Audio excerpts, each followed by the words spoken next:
Hai semua, selamat datang di hari-hariku edisi bermain ke Taman Sari. Kalian yang warga Jogja pasti udah gak asing sama tempat ini kan? Yap, ini Villa Taman Sari peninggalan Keraton Yogyakarta. Dulunya villa ini khusus untuk anggota keluarga keraton, tapi akhirnya ini dibuka untuk umum dengan biaya tiket masuk 15.000 per orang. Villa Taman Sari ini bukanya setiap hari dari jam 9 pagi sampai jam 3 sore, cuman di hari-hari tertentu mereka biasanya bukanya lebih pagi dan juga tutupnya lebih lama. Ini aku udah mulai masuk ke area bangunan. Tadi di bagian awal kita lihat ada 2 staf penjaga. Itu kalau kita bingung sama rutenya kita bisa tanya sama mereka. Ini yang ikonik banget dari Taman Sari, kolam renang kembar. Jadi di tengah-tengah area Villa Taman Sari itu nanti kita bakal ditunjukin kolam renang ini, dimana biasanya di sini tuh tempat area para putri-putri keraton tuh istirahat di zaman dulu. Lanjut dari area kolam, aku mau masuk ke bangunan yang sebelah kanan. Aku mau eksplor isinya ada apa aja. Di ruangan ini kita dijelasin beberapa rempah-rempah Nusantara, terus juga ada dokumentasi dari Villa Taman Sari waktu awal-awal runtuh.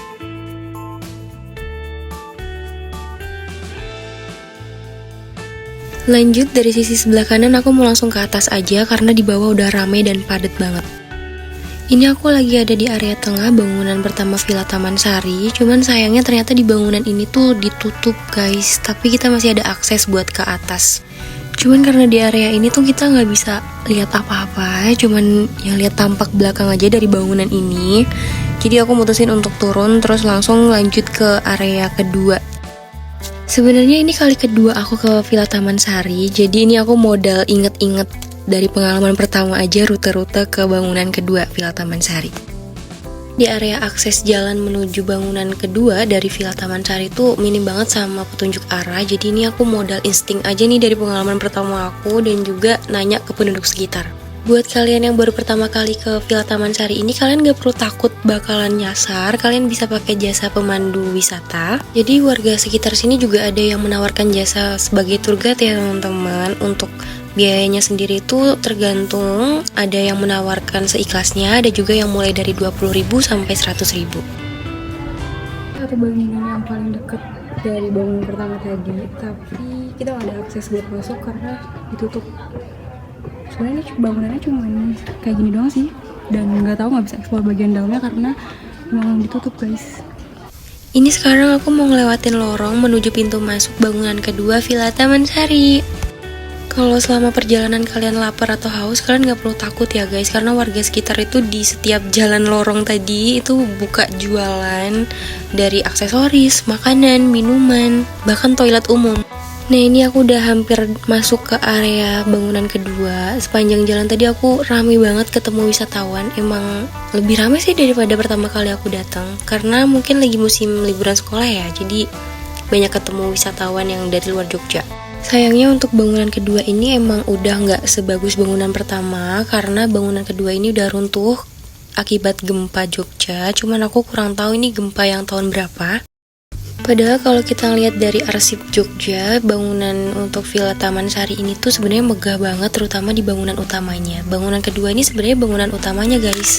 Kalau untuk bangunan pertama itu sebenarnya lebih ke area taman dari villa ini, tapi kalau bangunan kedua itu bangunan utama dan tempat peristirahatan.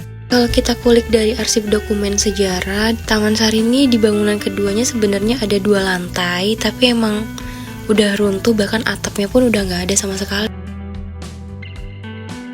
Ini aku mulai mau naik ke atas. Jujur sebenarnya aku lebih suka di bangunan kedua ini walaupun emang runtuh, karena di sini lebih adem dan anginnya tuh kerasa banget karena dari bangunannya ini lebih tinggi daripada bangunan yang pertama.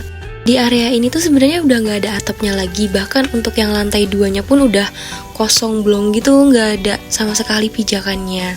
Tapi kayak yang aku bilang tadi, area ini tuh lebih sejuk dan lebih dingin, lebih adem gitu loh kerasa anginnya daripada bangunan-bangunan yang lain. Sayang banget ya bangunan secantik ini harus runtuh karena gempa dan juga kemakan waktu. Ini kita lihat di area belakang bangunan yang kedua, ada sumur, juga ada beberapa bangunan-bangunan yang kayaknya petak-petakan gitu. Mungkin dulunya ini area pemandian dan juga dapur. Kalau aku tadi masuknya lewat akses yang pintu belakang, ini akses pintu depannya. Ada tangga untuk ke atas, kita mau coba lihat ke atas.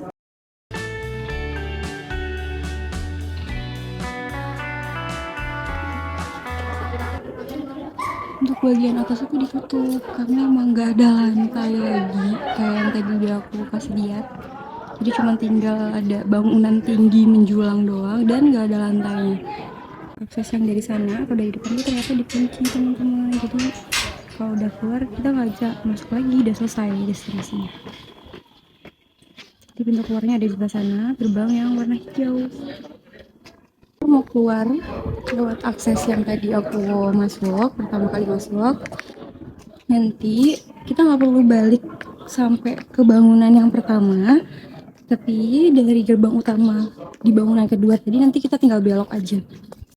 Jadi aku masuk dari jalan ini, sekarang aku keluarnya juga di jalan ini. Kalau kalian lihat dinding di sebelah kiri aku, sebenarnya ini tuh bangunan untuk akses keluar Villa Taman Sari. Jadi nanti kita keluarnya nggak perlu muter lagi ke area bangunan pertama. Waktu mau masuk ke bangunan kedua Villa Taman Sari, aku kan dari sebelah kanan tuh jalannya. Sekarang aku mau masuk ke area bangunan ini untuk keluar. Sebenarnya untuk akses yang pintu keluar ini aku kurang tahu dibuka tiap hari atau enggak, karena pengalaman pertama aku kemarin area ini tuh ditutup, jadi aku nggak keluar lewat area ini.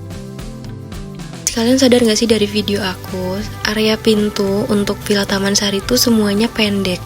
Ini bukan karena orangnya tuh dulu pendek-pendek ya, tapi aku dulu pernah dijelasin sama tour guide-nya itu tuh mengandung makna dan filosofi. Cuman aku lupa. Tapi tenang aja, emang pintunya tuh dibuat pendek, tapi untuk atap bangunannya itu tinggi-tinggi. Jadi kalian yang merasa lebih tinggi daripada orang-orang Indonesia pada umumnya, tenang aja, kalian tetap bisa lewat akses ini. Guys, tadi tuh di bayangan aku kan, ini tuh bakal gelap, terus bakal pengap gitu bangunannya karena nggak ada jendela sama sekali. Tapi ternyata terang banget kayak gini dan dingin. Di sini adem pol, cuman emang banyak banget ya bangunan di Taman Sari tuh yang ditutup aksesnya.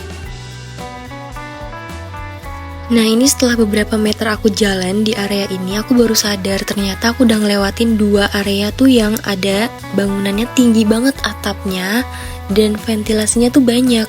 Mungkin ini supaya areanya tuh kelihatan terang dan adem ya guys. Sebenarnya aku tadi agak ragu buat masuk ke area ini karena aku takut aku sendirian di dalam, tapi karena ada beberapa yang masuk akhirnya aku ikut masuk. Dan ini aku udah hampir di ujung pintu keluar. Cuman emang sepanjang jalan aku lihat bangunannya kayak gak kerawat ya guys, banyak lumut. Tapi adem dan enak, sejuk pol.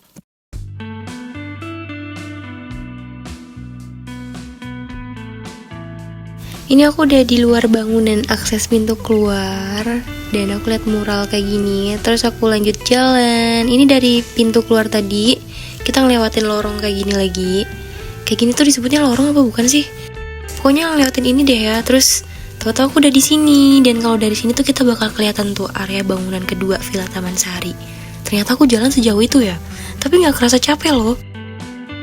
Hampir seharian di Taman Sari, aku mulai lemes, aku butuh yang manis-manis. Jadi aku mengajak kalian ke Es Coklat Impian. Ini kedai coklat yang lumayan viral, bahkan pernah didatengin anak presiden. Aku udah sampai di tempatnya. Sebenarnya tempatnya sederhana banget. Buat kalian yang main ke Taman Sari, kalian wajib kunjungin tempat ini untuk ya ngadem lah, terus minum-minum coklat. Di sini cuma menyediakan 3 menu, itu coklat, ada es coklat dan hot coklat, dan tiap kalian beli minum udah dapet free roti. Ini ada beberapa artis yang pernah berkunjung ke Es Coklat Impian. Pokoknya buat kalian yang lagi main ke area Jogja terus ke Taman Sari, kesini sih wajib. Kalau kalian tadi udah pesen, nah nanti kalian ambilnya di area ini.